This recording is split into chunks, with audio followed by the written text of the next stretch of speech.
Hi guys, and welcome back to another DrAce video, and today we're going to be playing MotoGP 22, and today we are here in Estoril in Portugal with Valentino Rossi's 2006 Yamaha YZF-R M1.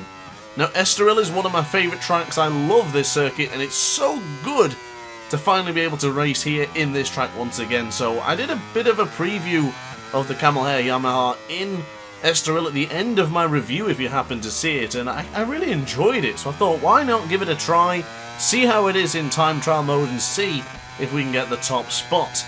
Now I do believe the lap time was a 1:35 something to beat, as there's only like 8 riders who had actually competed, so I thought why not give it a try and hopefully make a challenge for you guys, so then you guys can jump onto your MotoGP 22 and decimate my lap time. Now this is a challenge per se, but also at the same time there is no rules as such, but I would advise and would like you to keep within the parameters of this challenge. So on board the Yamaha from 2006 with Rossi or your own rider, that doesn't really matter, but I will say keep the electronics at real and also no assisted braking. Hey, if you want to use assisted braking, I guess it's okay, but those are my rules I'm going to try and lay down for this particular challenge. And if you want to let me know how you're getting on, let me know in the comment section down below, but if you want to send me some proof or some video footage or even just a screenshot, come and join the Ace Academy in the Discord server.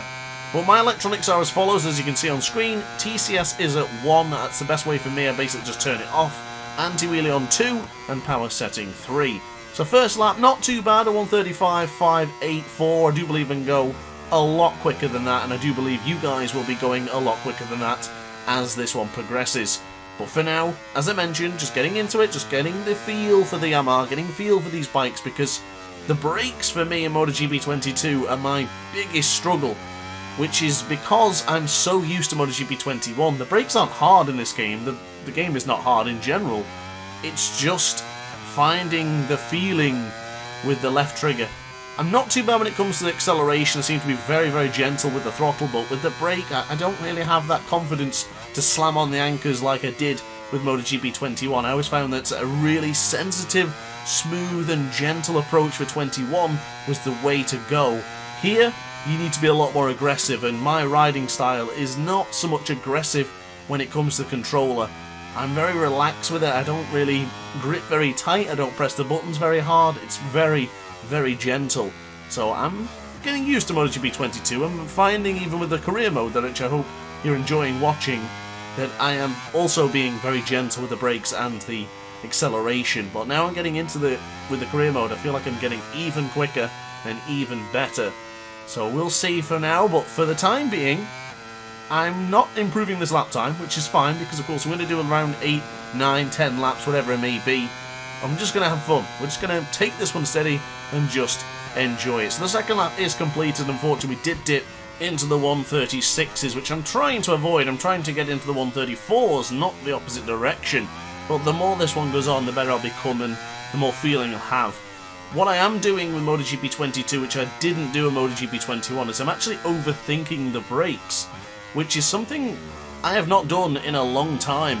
Ride 4, second nature. MotoGP 21 felt fantastic, but 22 I'm finding that I'm thinking about the brakes before I actually apply them, and when I do I might apply them too softly, which is my biggest problem. I am applying the brakes too softly, and therefore it's not actually braking enough. So I'm actually overusing the rear brake. I'm using the rear brake a hell of a lot. You'll see it in this video. I'm going to be pretty much slamming on the square button to stop the bike, but at the front I'm also being really, really gentle. But I will say I am very, very close and strongly considering changing the calibration settings on the left trigger. I am very much considering applying 100% or 200% linearity, so it's a much stronger press, even though I'm being really gentle. I've thought about it and I'm toying with the idea, so maybe I'll do a video on that very soon to see what the comparison yields, but I'm also not sure, because if it might work for one bike and it might work great, but maybe when I move over to another machine and I maybe move categories, that bike might be absolutely woeful. And I really don't want to do that. I'd rather learn the game as it was intended and to play it as it was properly intended to be, but we'll see as this one progresses. But for now, back into the 1:36 is not ideal, but we can still work from this. We're going to just slowly chip away at here at Estoril. It's been a long time since I've raced here in Estoril. Probably the last time I touched this track here in Portugal was probably an old World Superbike game which I played pretty recently, about maybe like a good couple of months ago. Maybe not even that, actually. It might even be a little bit later than that. I think I tried World Superbike at 12, I think it was, so Superbike Generations.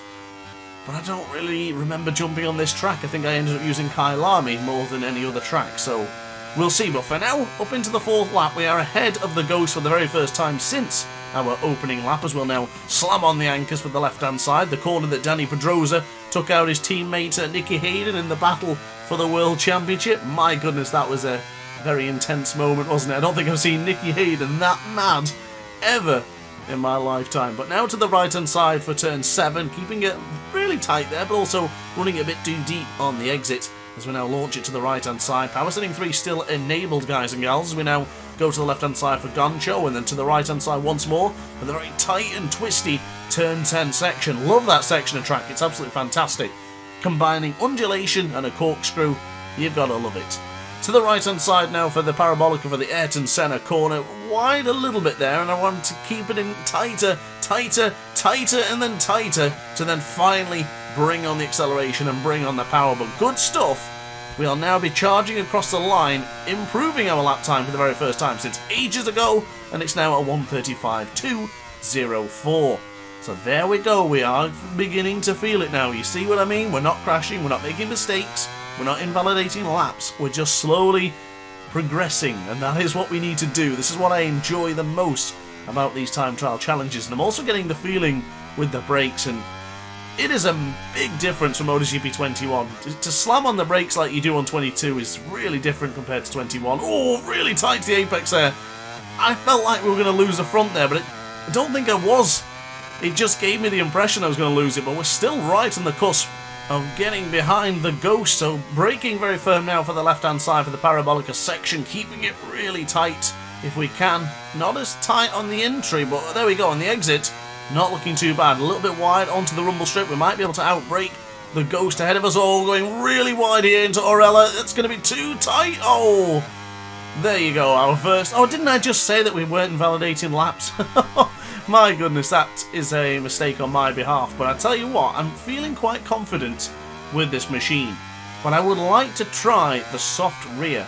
Now for Moto 3 I've been using the softs quite a lot, and comparing that to MotoGP 21, soft options usually weren't anyone's decision because they were really difficult to maintain any grip in them. But for now, we will improve the lap time, but of course with the lap being invalidated it yields nothing, so across the line we will go.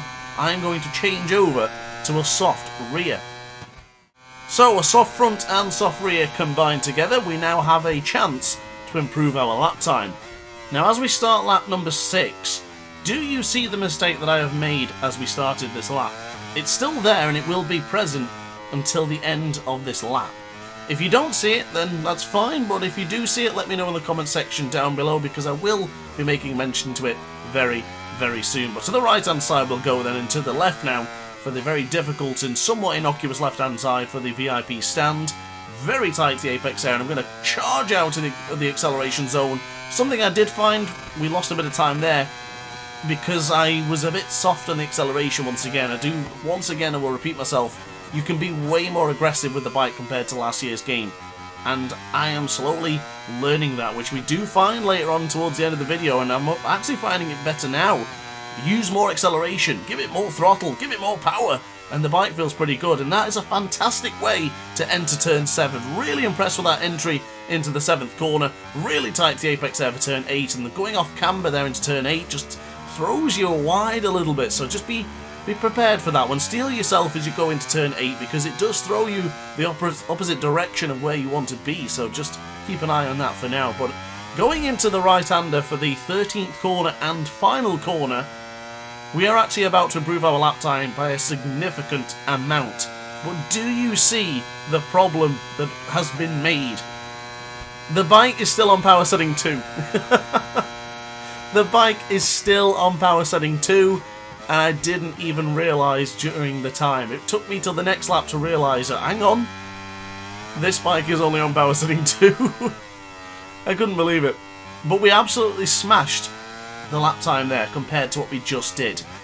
Whether that's a case of the soft tyres working extremely well, whether it's the placebo effect of thinking that we're already in power setting 3 and we're just charging, or is power setting 2 better for my riding style because I'm not abusing the tyres or abusing the slide from the tyres.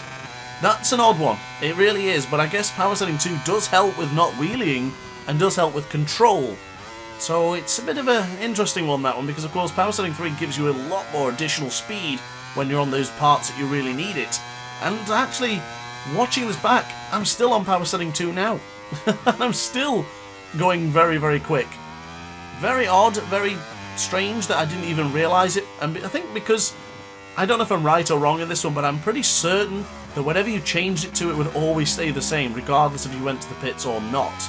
It would always stay at the electronic settings that you left it at. So it's surprising to me that they actually changed it to power setting 2. Why does the game do that? I do not know, but there you go. Keep an eye on that if you are doing time trial challenges. Keep an eye on the bottom right corner of your screen to see what power setting you are as you start your lap. Because as we now charge out of the back straight, I think I now take a glance to the right hand side and go, damn, power setting 2 all this time. So back into the pits to hang my head in shame, regain some composure, have a beverage, and now let's tackle the final couple of laps of today's video. So slamming on the anchors for the first corner, using a lot of rear brake there, also getting a bit too antsy on the brakes as well, for the front brake seen as skipping the rear tyre ever so slightly as we now launch it to the right hand side for turn 2. We'll line up the bike and then get it somewhat parallel between both tyres and slam the anchors on for turn 3. Already a big improvement, 0.3 of a second clear from the previous lap and the lap before. But now to the lap time of a 1:34 to beat.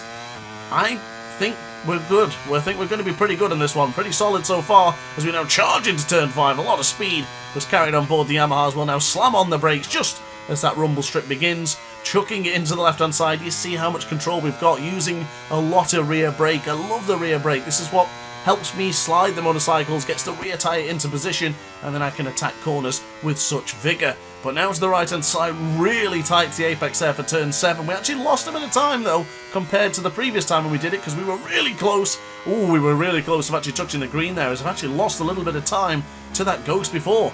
Power setting 2 seems to be a lot quicker into those particular sections. I guess you can use more power without lifting the front wheel up. But turn 12, turn 13 and onwards is where this bike will really shine when we have power setting 3 enabled. So get this part right, keep it to the right hand side to the apex, keep it really tight, keep it tight, and then fire it out as if you were projectiling something from a massive cannon. Across the line we will go, and this will be an improvement, but not quite to the next increment of seconds. So this is going to be my last lap, ladies and gentlemen.